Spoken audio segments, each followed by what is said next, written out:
हरे कृष्णा सभी को। जी आप सभी को आज महाशिवरात्रि की शुभकामनाएं और हार्दिक बधाई। बहुत ही सुंदर दिन है, बहुत ही विशेष दिन है। आज का विषय शिवरात्रि पे ही है, तिथि पे महाशिवरात्रि। तो सब लोग इस नाम से अच्छे से परिचित हैं। इस तिथि पे अपने अपने स्तर पे अपनी अपनी योग्यता के हिसाब से ना शिवरात्रि को बनाते हैं। और मेरा उद्देश्य ये है आज की रिकॉर्डिंग का कि सब लोग ये जान सकें कि शास्त्रों में या प्रमाणिक शास्त्रों में, प्रमाणिक ग्रंथों में, प्रमाणिक संप्रदायों में गुरु वैष्णवों के क्या विचार हैं शिवरात्रि को लेके, शिव तत्व को लेके ना, उनके क्या कारण थे जिस वजह से शिवरात्रि तिथि बनाई जाती है, और भी जो कुछ इस विषय से रिलेटेड है, मैं थोड़ा सा चाहती हूँ कि मैं ये आप तक पहुँचा सकूँ। क्योंकि इतना तो है कि शिवरात्रि बहुत बड़ा दिन है और कुछ लोग कुछ कारण जानते हैं, बट वैष्णव क्या बताते हैं, जो हमारे महाभागवत से गुरुवाणी, उनके क्या विचार हैं वो हमें ना अभी उनका ज्ञात नहीं है।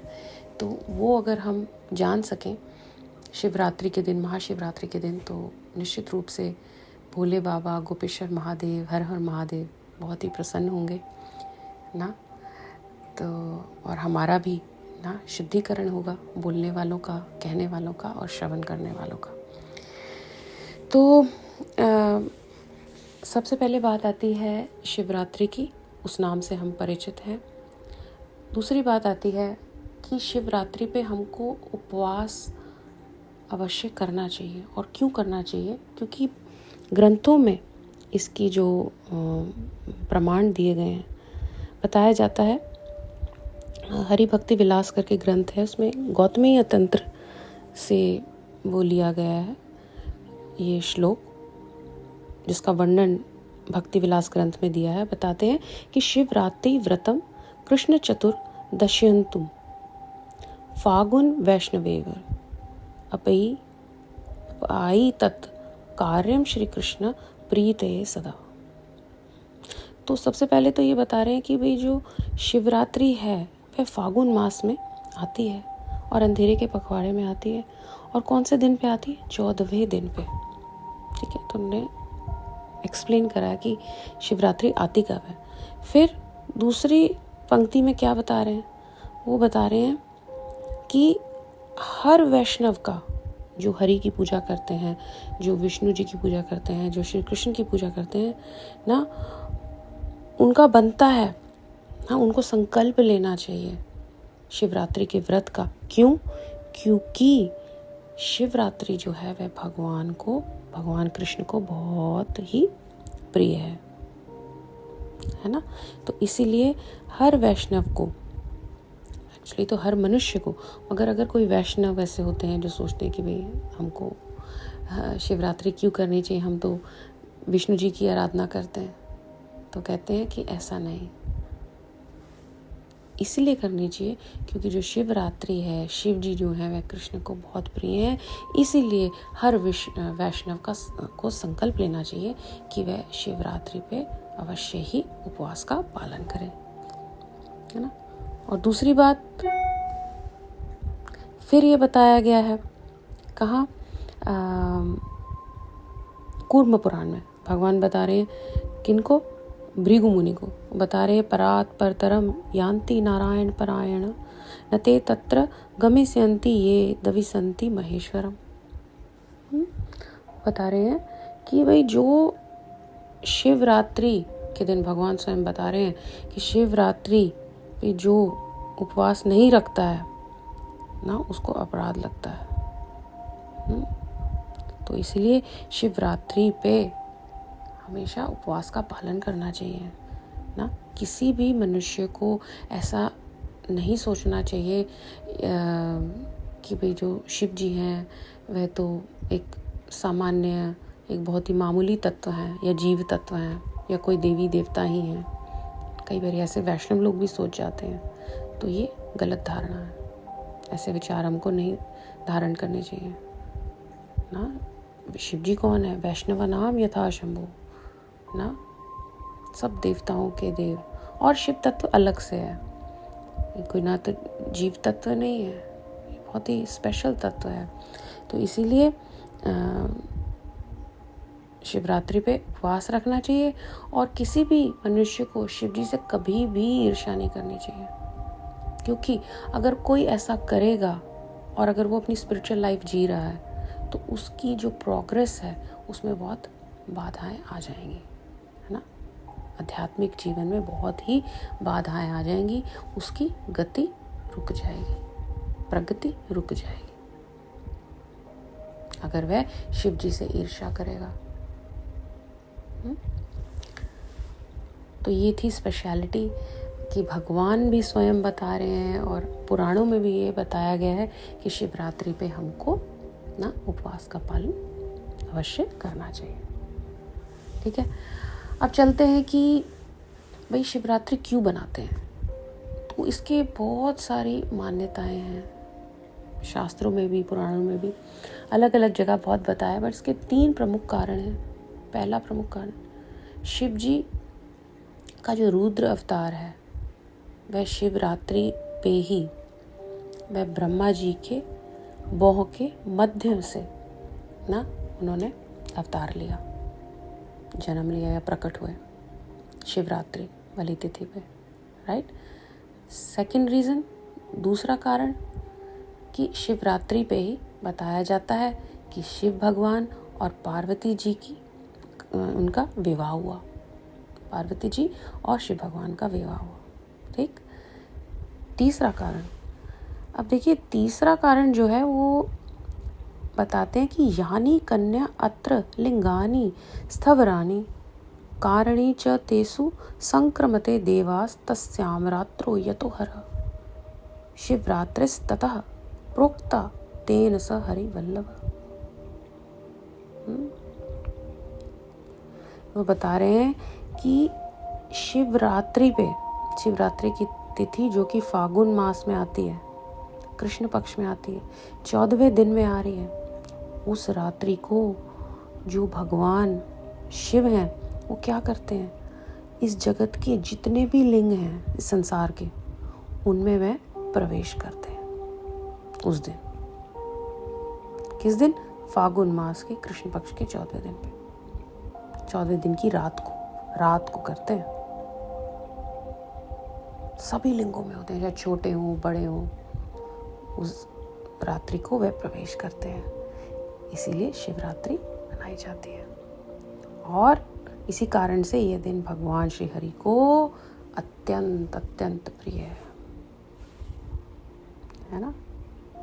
तो स्पेशली देखो हर जगह भगवान कृष्ण कितने प्रसन्न हो रहे हैं शिवरात्रि को लेके, देखा कितना उनका प्रेम है शिव जी के प्रति। इसलिए खासकर वैष्णवों के लिए ये संदेश है कि शिवरात्रि को उनको उपवास करना है, पालन करना है। और ऐसा करने से क्या होगा ना, भगवान कृष्ण प्रसन्न होंगे, भगवान शिव प्रसन्न होंगे, और हमारी जो भक्ति है, हम भक्ति के सागर में गोते लगाएंगे। कृष्ण के प्रति जो प्रीति है, वह जो भक्ति है, वह तेजी से बढ़ेगी। स्कंद पुराण में इसका बताया है कि श्री कृष्ण वैष्णवंतु प्रेमा भक्ति विवर्धते कृष्ण भक्ति रस सारा वर्षी रुद्र अनुकंपया, जो मैंने आपको भी मतलब बताया वैष्णव होने के नाते, है ना। हमें शिवरात्रि पे ज़रूर अवश्य अब उपवास करना है, इससे हमारी जो भक्ति है वह बढ़ेगी, उसमें खूब प्रगति होगी, राइट। तो आपको समझ आ गई पहले उसकी विशेषता, व्रत रखने की, शिवरात्रि पे उपवास रखने की विशेषता, और उसके बाद इनके 3 प्रमुख जो कारण कि क्यों शिवरात्रि मनाई जाती है। अब देखिए जो भगवान शंभु हैं वह कौन है? वैष्णवनम यथा शंभु, वैष्णव नाम यथा शंभु, वह भगवान हरि के, भगवान विष्णु के बहुत ही प्रिय और बहुत बड़े भक्त हैं। अब कृष्ण कौन है? बताते हैं, कृष्ण तो भगवान स्वयं। कृष्ण या जो कृष्ण है वह हर वस्तु के मूल हैं, है ना। तो कृष्ण को इस तुलना में क्या बताया गया? बताया गया कि वह दूध के समान है। अब दूध से कितने जो कितनी चीज़ें प्रोडक्ट्स बनते हैं, है कि नहीं? निकलते तो दूध में से ही हैं। तो दूध में से दही भी निकलता है, दूध में से मक्खन भी निकलता है, उसमें घी भी निकलता है ना। घी में से तो दूध निकलता नहीं, मक्खन में से तो दूध निकलता नहीं, दही में से तो दूध निकलता नहीं। तो मूल क्या है? वह है दूध। तो वह कृष्ण है, और उसमें से जो दही निकली है वह कौन है? वह शिव है। तो हमको इसकी तुलना इस प्रकार समझनी है। अब ब्रह्म संहिता करके जो ग्रंथ है उसके 5वें अध्याय में क्या बताते हैं? कहते हैं कि क्षीरम यथा दधि विकार विशेषा योगत संजायते न हि ततः पृथक अस्ति हेतु यह संभूत अपि तथा समुपैति कार्यत गोविंदम आदि पुरुषम तम अहम भजामि, है ना। अभी जैसे हम बात करके हटे कि कृष्ण ही सब वस्तुओं के मूल हैं, है ना। और अभी हम यही बात करते कि उनकी तुलना हमने दूध से करी थी, और शिव जी की हमने तुलना किससे की थी? दही से, है ना। कि भाई सब कुछ दूध में से ही निकलता है। तो कृष्ण में से ही शंभु निकले हैं, शिव निकले हैं। कहते हैं कि जिस प्रकार अमल की क्रिया से दूध दही में बदल जाता है ना। जब हम दूध के अंदर में कुछ खट्टा मिलाते हैं या कोई केमिकल एसिड मिलाते हैं तो क्या होता है? वह दही बन जाता है। तो दूध अलग है और दही अलग है, और अलग भी नहीं है क्योंकि दही दूध में से निकला है ना। इसे कहते हैं भेद अभेद तत्व।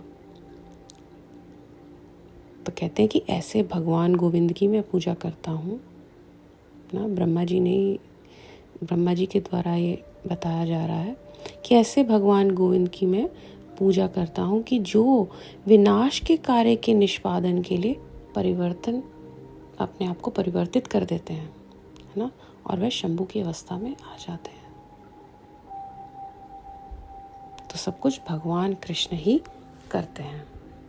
तो ये जो अभी आपने थोड़ा सा कॉन्सेप्ट समझा, ये तत्व समझा, ये तो बहुत ही ज़्यादा ब्रीफ था। अगर इसको थोड़ा सा हम विस्तार में समझें तो अगर आप लोगों को ध्यान हो, अगर आप लोग थोड़ा सा स्मरण कर पाएँ कि पिछली कथा में श्री अद्वैताचार्य जी की कथा में मैंने थोड़ा सा महाविष्णु तत्व समझाने की चेष्टा करी थी, बहुत सिंपल वे में। उसमें भी हम विस्तार में नहीं गए थे, मगर अगर आपको याद हो तो हम 2 चतुर्व्यूह की बात करी थी, है ना।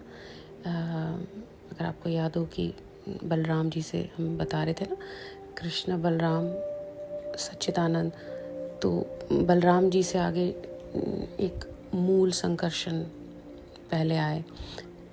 पहले तो जो चतुर्व्यूह आया ना, वो अनिरुद्ध प्रद्युम्न करके, आपको याद आ रहा है? संकर्षण वासुदेव, तो मूल संकर्षण थे।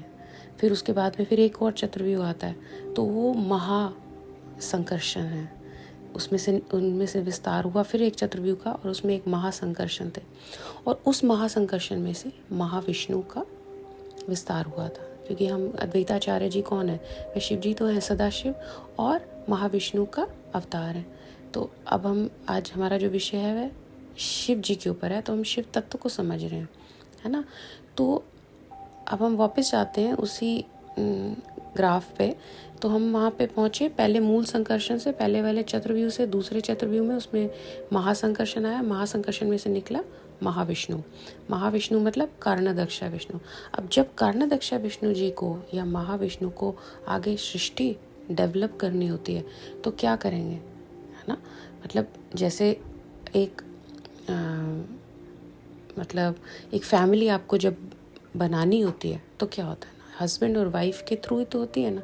तो उसी प्रकार से अब कर्णदक्षा विष्णु महाविष्णु को अब क्या करना है? सृष्टि बनानी है। तो उनको किसकी ज़रूरत पड़ेगी, आवश्यकता पड़ेगी, प्रकृति की, है ना।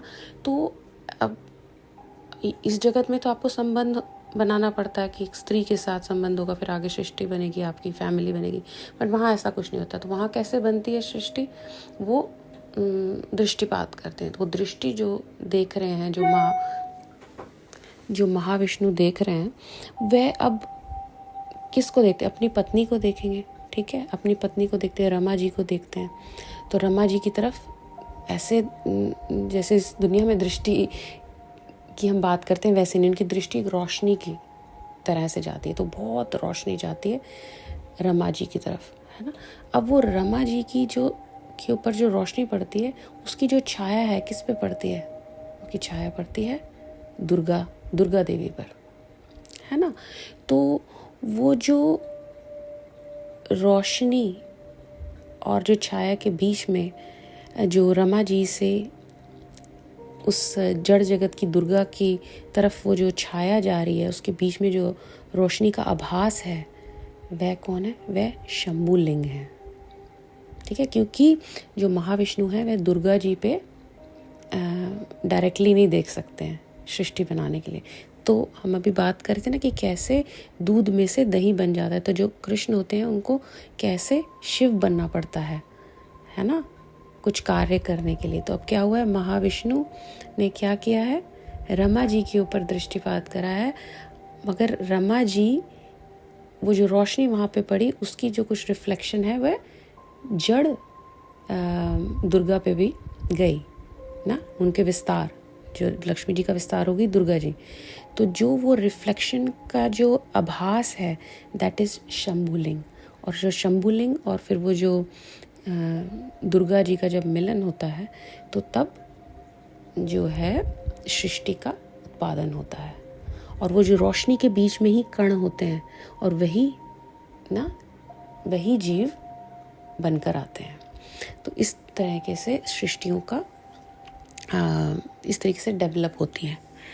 तो बेसिकली जो मेन स्वरूप है शिव जी का, हमें समझना है वो कहाँ है। सबसे जो मेन स्वरूप है वो वृंदावन में, गोलोक वृंदावन में, वह गोपी के रूप में है। वह कृष्ण का ही विस्तार है, गोपेश्वर महादेव, ठीक है। एक वो ओरिजिनल विस्तार वहाँ पर है। अब आता है सेकंड विस्तार, शिव जी सदाशिव के रूप में रहते हैं।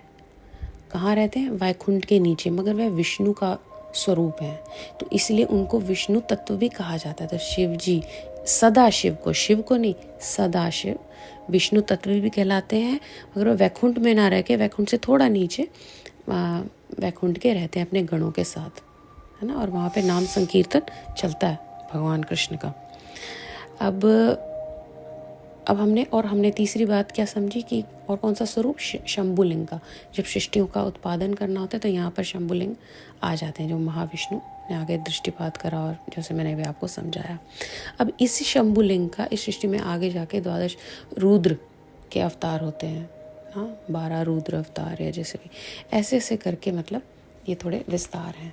तो ये थोड़ी सी अंडरस्टैंडिंग हमको होनी चाहिए। मैंने आपको थोड़ा सा टच बेस करा है कि आपको थोड़ा सा आइडिया लग जाए। और ये मैंने इसीलिए मैं कहती हूँ कि कथा का जो श्रवण है ना, बहुत अच्छे से किया करो आप, ताकि आपके ये सारे कॉन्सेप्ट्स क्लियर हों। अभी क्या है, शिवरात्रि, चलो जी शिव जी पे जाके दूध चढ़ाएं, अभिषेक कर ले, ज़्यादा से ज़्यादा व्रत कर ले, वो भी नहीं पता व्रत कैसे करना है, ये भी नहीं पता कि अगले दिन उसका कोई पारण का समय होता है। तो ये मतलब लिटिल नॉलेज इज़ डेंजरस ना, this will not lead us to the right place, है ना। अगर हमने पारण नहीं ठीक से किया तो हमको फल ही नहीं मिलेगा। तो फिर हम मतलब अगर हमको जब तक पूरी तरीके से ज्ञान नहीं होगा तो हम कैसे मतलब उसको एक्शन में ला पाएंगे, और जब तक हम इसको एक्शन में नहीं ला पाएंगे हमको रिजल्ट कैसे मिलेगा, है ना। और वो ज्ञान कहाँ से आएगा, सुनने से, श्रवण करने से। इसलिए मैं बार बार कहती हूँ कथा को अच्छे से श्रवण किया करो। उसमें क्वेश्चन आंसर्स भी आ रहे हैं, क्वेश्चंस के आंसर्स करो, रिवीजन हो जाती है। अपने बेनिफिट के लिए, किसी के लिए, दूसरे के लिए नहीं करना, अपने बेनिफिट लिए। आपके बेनिफिट के लिए भगवान इतनी रिसोर्सेज भेज रहे हैं, भक्तों को भेज रहे हैं, वैष्णवों की वाणी को भेज रहे हैं, गुरुओं की वाणी को भेज रहे हैं। नहीं तो हम कहाँ पड़े होते, मूवीज़ देख रहे होते, टेलीविज़न देख रहे होते, किसी न किसी ना घर के कार्य में लगे होते। वो अच्छा तो आपको लग रहा होता, मगर क्या ना आपका एक एक दिन निकलता जा रहा है, मृत्यु की तरफ बढ़ रहा है, आपको क्या मिलेगा हाथ में? कुछ नहीं, कुछ भी नहीं मिलने वाला। मगर यही कुछ है जो आपके पास ये कथाओं के रूप में जो आ रहा है। अगर आप मतलब आपकी प्लेट बनकर आ रही है, मगर आप फिर भी नहीं अगर कुछ उसमें से खाओगे या पाओगे, तो फिर तो हम अपने मतलब लाभ को ना अपने हाथ से ही जाने दे रहे हैं। अब मुंह में तो आप ही को डालना ना, चबाना तो आपको ही है। तो इसीलिए हर कथा को बहुत अच्छे से समझो। ये कोई बहुत अच्छे कॉन्सेप्ट्स हैं, हमको समझना चाहिए कि शिव तत्व क्या है ना। तो शिव जी जो है वह कोई इस जगत में भी, जो मैं रुद्रों की बात कर रही थी आगे आगे जाके, वह भी कोई ऑर्डिनरी तत्व नहीं है, ब्रह्मा जी से ऊपर है ना। और सदाशिव तो मैंने बता ही दिया, वो तो विष्णु का ही स्वरूप है। और उससे भी बड़ा जो कृष्ण लोक में है, जो गोलोक वृंदावन में, तो गोपी के रूप में है, वहाँ गोपेश्वर महादेव है ना। तो हमने सबसे पहले क्या समझा कि शिवरात्रि का उपवास कितना आवश्यक है ना, और शिवरात्रि क्यों बनाई जाती है। और अब हमने थोड़ा सा समझा कि शिव तत्व क्या है।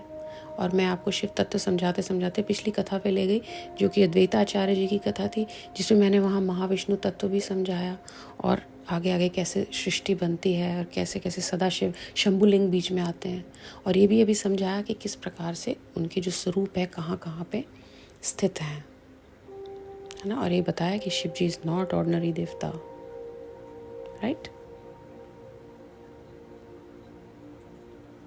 अब हम समझते हैं कि जो शिव जी है वह, देखिए इस जगत में जो शिव जी हैं है ना, अभी हमने समझ लिया सदाशिव कॉन्सेप्ट समझ लिया, हमने गोपेश्वर महादेव समझ लिया, हमने शंभुलिंग समझ लिया। उसके बाद जो रुद्र हैं, जो इस जगत में जो शिवलिंग हैं, जो शिव जी हैं, उनकी बात हो रही है कि वह ना भोले बाबा हैं, कितने नामों से जाने जाते हैं। चकलेश्वर महादेव, नंदीश्वर महादेव, कामेश्वर महादेव, पतलेश्वर महादेव, है ना। तो ऐसे ही एक बारी की बात है, तो ये जो शिव जी हैं, मतलब किसी भी नाम से जाने जाएं, ये वरदान देने में बहुत आगे हैं। तो एक समय की बात है कि एक कोई भक्त था, शिव जी का बहुत बड़ा भक्त था। तो ब्राह्मण था और शिव जी से बार बार प्रार्थना कर रहा था, रो रहा था कि हे प्रभु, मेरी जो बेटी है वो शादी लायक हो गई है, उसकी मैं शादी करना चाहता हूँ, परंतु मेरे पास कुछ धन, कोई लक्ष्मी नहीं है जिससे मैं उसकी शादी की व्यवस्था कर सकूँ। कृपया आप मुझे जो पैसे हैं, कुछ लक्ष्मी है, वह दें ना। तो भगवान शिव ने उनसे कहा,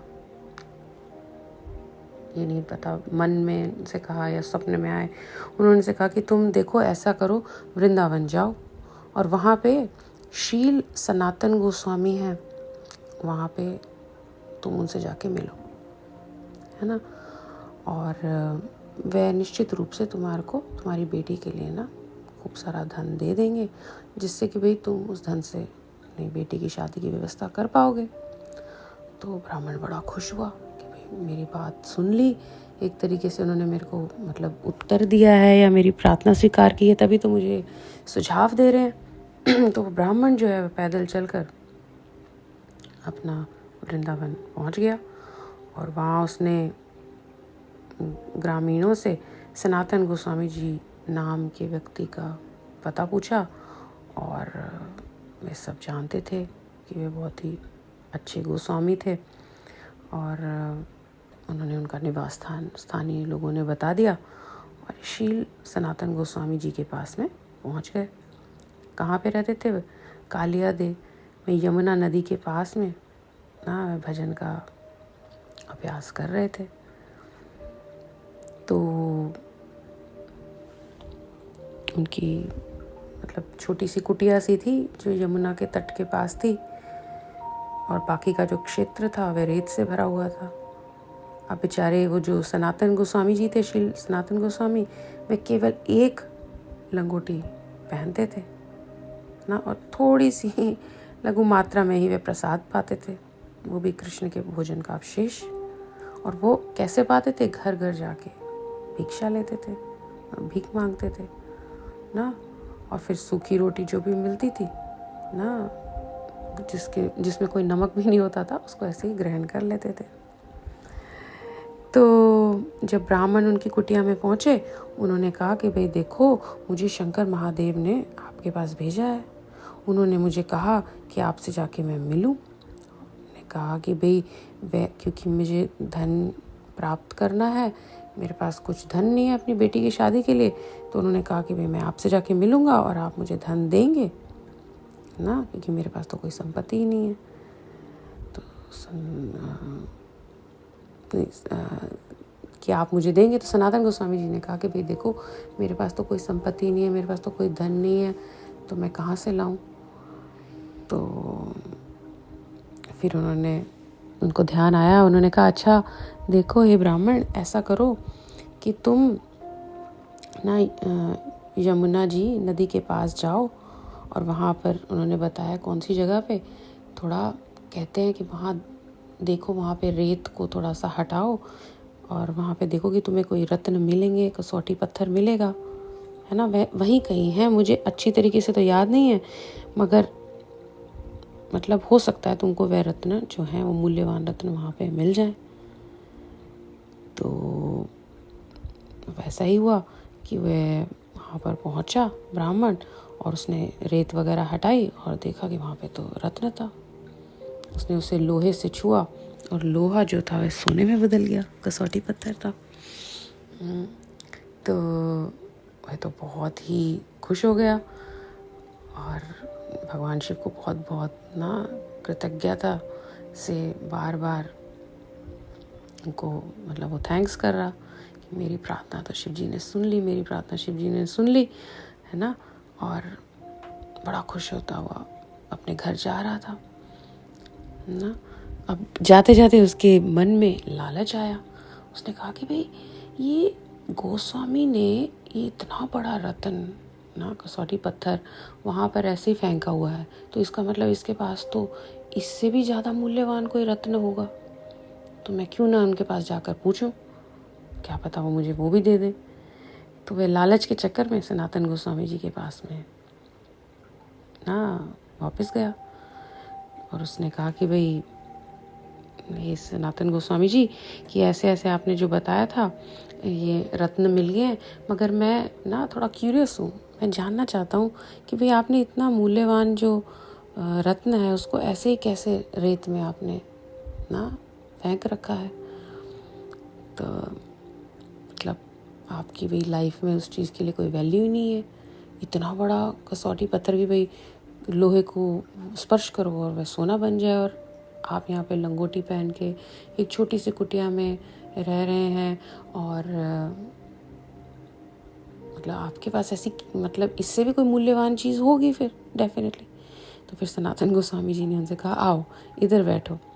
उन्होंने कहा देखो, मेरे पास इस जगत का कोई भी गहना या मूल्यवान रत्न नहीं है, मेरे पास उस जगत का बहुत ही मूल्यवान रत्न है, तुम लेना चाहोगे? तो उसने बोला, ब्राह्मण ने कि जी हाँ मैं अवश्य लेना चाहूँगा। तो क्या है वह? तो उन्होंने फिर कहा कि देखो ये है मूल्यवान गहना, मैं तुम्हें देता हूँ रत्न। तो उन्होंने कहा ये लो, ये है मंत्र। क्या मंत्र था? हरे कृष्ण कृष्ण कृष्ण हरे हरे, हरे राम राम राम हरे हरे। तो ये जो धन है, ये जो गहना है, ये उस दिव्य जगत का गहना है। अगर तुमको ये चाहिए ना तो मैं ये तुम्हें दे सकता हूँ, मगर इस जगत का कोई अगर तुम मेरे से रत्न मांगोगे तो वह मैं नहीं रखता हूँ। जो ना ऐसा कोई रत्न मेरे पे नहीं है, उससे भी बढ़िया मेरे पास उस दिव्य लोक का गहना है ना, ये रत्न है, तभी मैंने उस रत्न को त्यागा हुआ है। तो बहुत ही एकदम से मतलब उस चीज़ का उन पे इतना प्रभाव पड़ा जब सनातन गोस्वामी जी ने ये बात बोली। और वह खुद भी उसके पास दिमाग था, क्योंकि वह पहले से ही सोच रहा था कि भाई मतलब इतना बड़ा रत्न, इतना बड़ा पत्थर अगर इन गोस्वामी जी ने ऐसे ही रेत में फेंका हुआ है और मुझे कह रहे हैं कि जाके ले लो, तो इसका मतलब ये कि इससे भी अधिक जो मतलब वैल्यूएबल कोई इनके पास चीज़ है, वस्तु है। और जब ये आए तो इनको पता चला कि वो जो वैल्यूएबल वस्तु है वो ये है, वह महामंत्र है, हरे कृष्ण कृष्ण कृष्ण हरे हरे, हरे राम राम राम हरे हरे। तो कहते हैं कि तुम अगर इसको जपोगे तो क्या होगा, भगवान कृष्ण और श्री राधा कुछ ही समय में तुम्हारे पास आ जाएंगे। और तुम्हारी जो पुत्री है, तुम्हें उसकी भी चिंता करने की ज़रूरत नहीं है, तुम यहीं पर रहो और हरे कृष्णा महामंत्र का जप करो। तो ब्राह्मण जो था, उन्होंने उनके उपदेश का पालन किया और क्या हुआ फिर, बहुत ही बड़ा, बहुत ही श्रेष्ठ वह संत बन गया। और उन्होंने उनको तसल्ली दी कि तुम अपनी पुत्री की चिंता ना करो, उसका विवाह स्वतः ही हो जाएगा ना। तो शिव जी जो हैं, भोले बाबा सबको वरदान दे देते हैं, और ख़ासकर जो उनके अच्छे भक्त होते हैं ना, उनको वह इधर उधर के इस संसार के जो वर हैं वह नहीं देते। उनको क्या देते हैं, उनको वह देते हैं वह बहुमूल्य अमूल्य रत्न। क्या, कृष्ण भक्ति, कृष्ण प्रेम, महामंत्र। ऐसा ही हुआ ना इस कथा में भी। वो जो ब्राह्मण था बहुत बड़ा भक्त था शिव जी का, शिव जी से बहुत प्रेम करता था, मगर कुछ ऐसी सिचुएशन आ गई कि वे उसको अपनी बेटी की चिंता होने लगी, विवाह की चिंता होने लगी, तो उसने ना वो मतलब कहा कि भाई मुझे मेरे पैसे की व्यवस्था कर दो। बट शिव जी ने क्या किया, उसकी आंखें खोल दी, उसको सीख दी कि भाई यहाँ पे तो ये कोई यहाँ की तो धन की कोई वैल्यू ही नहीं है, इन रत्नों की कोई वैल्यू नहीं है। अगर कोई रत्न है तो वह एक ही है, भगवान का महामंत्र। वही महामंत्र तुमको सब कुछ दे देगा, है ना।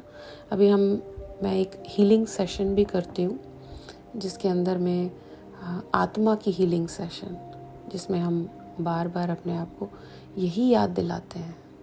उस हीलिंग में क्या करते हैं, हम अपने आप को याद दिलाते हैं, स्मरण दिलाते हैं कि ये इस दुनिया का जो सुख है ना, वह सिर्फ क्षणिक है, और वह हमको इस दुनिया में, इस मृत्यु लोक में वापस ले आएगा। इस मृत्यु लोक में वापस लाएगा, या हमको नरकीय तलों में ले जाएगा, या ज़्यादा से ज़्यादा कोई इक्का दुक्का ऊपर के तलों में जाता है, फिर भी उनको वापस मतलब इसी 14 भुवन में भटकते रहना पड़ेगा। तो ऐसे सुख का क्या लाभ।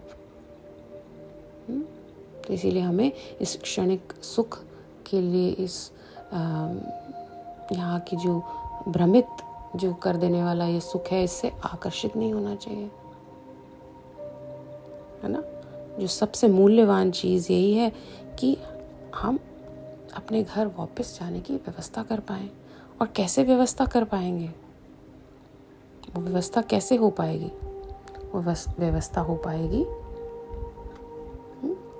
भगवान के पवित्र नामों का उच्चारण करने से, भगवान की लीलाओं का स्मरण करने से, भगवान को याद करने से, भगवान संबंध बनाने से। और हमको किसकी कृपा चाहिए, किसी महाभागवत, महावैष्णव, किसी भक्त, महाभक्त, स्वयं भगवान की हेतु की कृपा चाहिए, और वो हमको मिल रही है। जो लोग भी कथाओं का श्रवण कर रहे हैं या भगवान से के विषय के बारे में जान रहे हैं, कहीं भी सुन रहे हैं, और अगर प्रामाणिक संप्रदायों से तो और भी अच्छा है, तो कृपा हो रही है ना। इस इतने बड़े ब्रह्मांडों में, इतने सारे ब्रह्मांड में कितने जीव हैं, आप सोचिए कि कितने आप सौभाग्यवान हैं कि हमको आपको श्रवण करने को मिल रहा है भगवान के बारे में ना। तो ये ही सौभाग्य है, और अगर हम इन गतिविधियों में अपने हृदय को संलग्न कर दें, प्रार्थना करते रहें और ये सब चेष्टाएं करते रहें, प्रार्थना करते रहें, चेष्टाएं करते रहें, तो फिर क्या होगा? सही में वो जो रत्न है उसकी हमको वैल्यू समझ आ जाएगी। ये हरे कृष्णा महामंत्र जो मिला है, ये नित्यानंद जी महाप्रभु की जो कृपा हमें मिली है, ये हम समझ नहीं पा रहे हैं अभी, क्योंकि हमारा जो हृदय है अभी इन विकारों में लगा हुआ है, हम सभी का। जिस दिन हमको इसकी वैल्यू समझ आ जाएगी ना, उस दिन हमें लगेगा अरे वाह, कि सही में ये है रत्न, जैसे उस ब्राह्मण को समझ आ गया, है ना। तो हम उस हीलिंग सेशन हर रोज़ होता है, उसमें यही बात बार बार दोहराते हैं, अपनी आत्मा को ना रिजुविनेट करते हैं। ऊर्जा, इतनी सुंदर ऊर्जा एकत्रित होती है और यही सत्य है। तो शिवरात्रि पे हमको, महाशिवरात्रि पे हमको गौरी शंभू जी से प्रार्थना करनी चाहिए कि हे प्रभु, आपने उस ब्राह्मण को भी ना कितना बड़ा रत्न दिलवा दिया और उसको मतलब इस बात का एहसास भी दिला दिया उसको समझ भी आ गया कि हाँ, यही सबसे बड़ा रत्न है। तो जिनके पास ये रत्न नहीं है, उनको प्रार्थना करनी चाहिए कि प्रभु हमें ये रत्न दिलवा दें। और जिनको ये रत्न मिल गया है और जिनको उसकी वैल्यू नहीं समझ आ रही है, उनको ये प्रार्थना करनी चाहिए कि प्रभु हमारे मन में ये आप उदित कर दें कि यही रत्न है, इसके अलावा और कुछ नहीं है ना। अब महाशिवरात्रि की तिथि पे अगर हम ऐसा उनसे प्रार्थना करेंगे तो निश्चित रूप से हमारी प्रार्थना को सुनेंगे। भोले बाबा है ना, राक्षसों तक को उन्होंने वरदान दे दिए, है ना। और वह राक्षस उनके ही पीछे लग गए वरदान देने के बाद। उस वर से वे उन्हीं पे वापस अटैक करने लग गए, इतने भोले हैं वो। तो क्या हम तो भगवान की भक्ति मांग रहे हैं, वे बुद्धि मांग रहे हैं कि हम समझ सकें कि ये रत्न है। तो क्या नहीं देंगे? अवश्य देंगे। और आप ये देखिए ना कि वे गोपेश्वर महादेव हैं, हमको गोपी प्रेम दे सकते हैं, सबसे उच्च कोटि का प्रेम। हमारे गौड़िया वैष्णव धारा में ना षट गोस्वामियों में से हमारे शील रघुनाथ दास गोस्वामी हैं। उन्होंने अपने व्रज विलास तव में प्रार्थना लिखी है, मुदा गोपेन्द्रस्यात्मजा भुज परिशंग निधाय सफुरद गोपीर वृंदेर्यम इह भगवतं प्रणीभि भजत विस्तार भक्तयस वाम विलासितं प्रापतं मसिरत यमितिरे गोपेश्वरम अनुदिनम तह किला भजे। मैं प्रतिदिन वे कहते। अब इस प्रार्थना का क्या अर्थ है? शील रघुनाथ दास गोस्वामी कहते हैं अपने ब्रजविलास तव में कि मैं ऐसे गोपेश्वर महादेव की प्रत्येक दिन पूजा करता हूँ जिनकी गोपियाँ ना बड़े भाव से पूजा करती थी। और वे क्या इच्छा रखती थी? वह इच्छा रखती थी कि उन्हें नंद महाराज के जो पुत्र हैं उनका आलिंगन मिल जाए। उस आलिंगन के रूप में वह बहुमूल्य रत्न प्राप्त करना चाहती थी। ये उनकी प्रार्थना होती थी गोपेश्वर महादेव से। और वह प्रार्थना, वह इच्छा गोपेश्वर महादेव ने उनकी शीघ्र ही पूरी कर दी। ऐसे हैं महादेव। आप उनको जिस रूप में प्रार्थना करेंगे वैसा आपको वरदान वह दे देंगे, जो आपको चाहिए वो दे देंगे। अगर आपको इस संसार की, इस जगत की कोई वस्तु चाहिए तो वे वो भी दे देंगे। जैसा कि मैंने पहले भी कहा कि राक्षसों तक को दे दिया उन्होंने वर, तो हमको तो अवश्य ही देंगे। और जो भक्त लोग हैं वे तो चाहते ही हैं कि उनकी भक्ति बढ़े, उनको प्रेम मिले, और ये तो गोपी प्रेम देने को तैयार है ना। और हम जीवों को भी बार बार शिवरात्रि पे शिव जी को प्रणाम करते रहना है। क्या कह के, वृंदावनावनी पते जय सोम सोम मौले, सनक सनंदन सनातन नारादय दे, गोपेश्वर व्रज विलासी युगन हरि पद में, प्रेम प्रयच निरुपदी नमो नमस्ते। ना, ऐसा एक बहुत बड़े गोस्वामी हुए हैं श्रीला विश्वनाथ चक्रवर्ती ठाकुर। उनकी प्रार्थना है, वे कहते हैं कि हे वृंदावन के द्वारपाल, हे सोमा, आपकी जय हो। आपके इतने सुंदर मस्तक पे इतना भव्य चंद्रमा सुशोभित है। आप वे हैं जिनकी इतने बड़े बड़े ऋषि मुनि जैसे कि सनक, सनंदन, सनातन, नारद मुनि जी पूजा करते हैं, आपका गुणगान करते हैं। मैं भी ये आपसे इच्छा करता हूँ, आपसे प्रार्थना करता हूँ कि आप मुझे ना ब्रज धाम में प्रवेश करने दें, क्योंकि आपकी कृपा के बिना मेरी ब्रज की यात्रा पूरी नहीं हो सकती। आपकी कृपा के बिना मैं ब्रज लीलाओं में प्रवेश कभी नहीं कर सकता या कर सकती। हे गोपेश्वर महादेव, आप श्री श्री राधा माधव के चरण कमलों का प्रेम मुझको भी प्रदान करें। मैं आप गोपेश्वर महादेव को बार बार प्रणाम करता हूँ ना।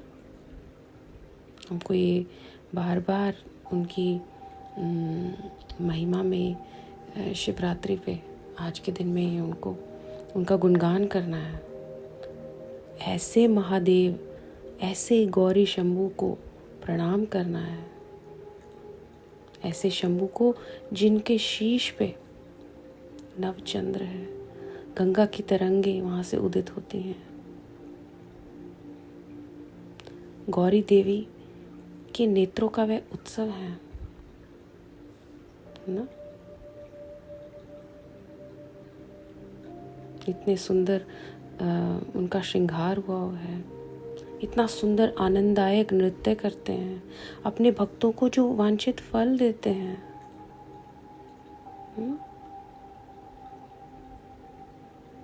नंदी उनका वाहन है। ऐसे महादेव को हमें बार बार प्रणाम करना है, जो सारे जगत के जीवों का हमेशा मंगल चाहते हैं। उनकी शक्ति भी इतनी महान है कि हजारों हजारों चंद्रमा, हजारों सूर्य को वह परास्त करने में समर्थ रखते हैं, जिनका स्वरूप अनंत शेष है, नागों के राजा हैं। इतनी दिव्य शक्तियां धारण करते हैं।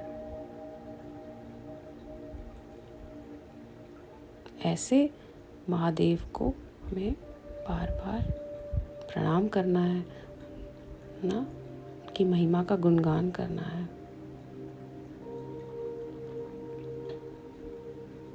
ना। ऐसे महादेव जो हम भक्तों को शुद्ध भक्ति प्रदान कर सकते हैं ना, जो हर समय श्री राम, श्री गोविंद, श्री मुकुंद, कृष्ण, नारायण, वासुदेव के पवित्र नामों का अमृत पान करते रहते हैं ना। एक भ्रमर की तरह, भक्त मादक भ्रमर की तरह पागल होते हैं। जब वे भगवान का नाम लेते हैं तो ऐसे पगला से जाते हैं। ऐसे भगवान को बार बार प्रणाम करना है, ऐसे गौरी शंभू को जो भक्तों के दुखों का नाश करते हैं।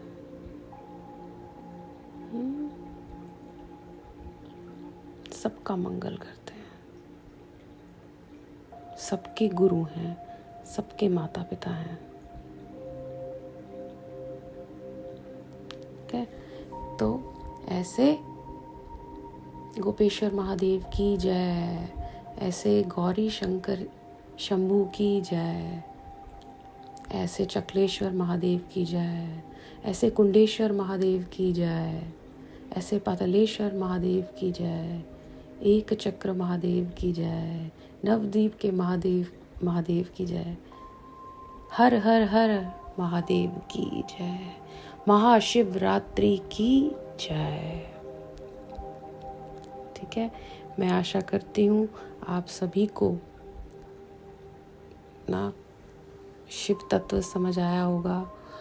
कुछ विचार महापुरुषों के जो मैंने आपके साथ शेयर करने की चेष्टा करी, वह कुछ आपके हृदय में मैं प्रार्थना करती हूँ कि वह उदित हों, वह जाएं शिव जी की कृपा से, और हम उनकी महिमा को समझ सकें और उनसे प्रतिदिन, आज के दिन ही नहीं, प्रतिदिन ना उनसे प्रार्थना करें कि हमें वह निताई गौर राधा माधव का प्रेम शीघ्रता से प्रदान करें।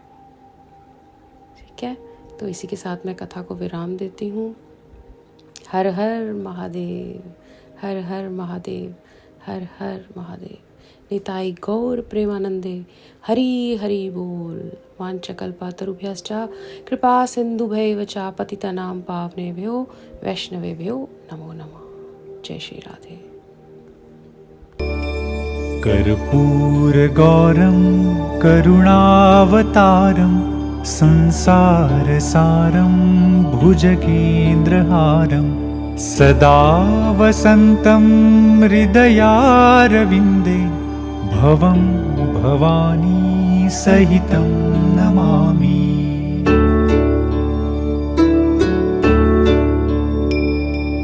कर्पूरगौरं करुणावतारं संसारसारं भुजगेन्द्रहारं सदा वसन्तं हृदयारविन्दे भवं भवानी सहितं नमामि।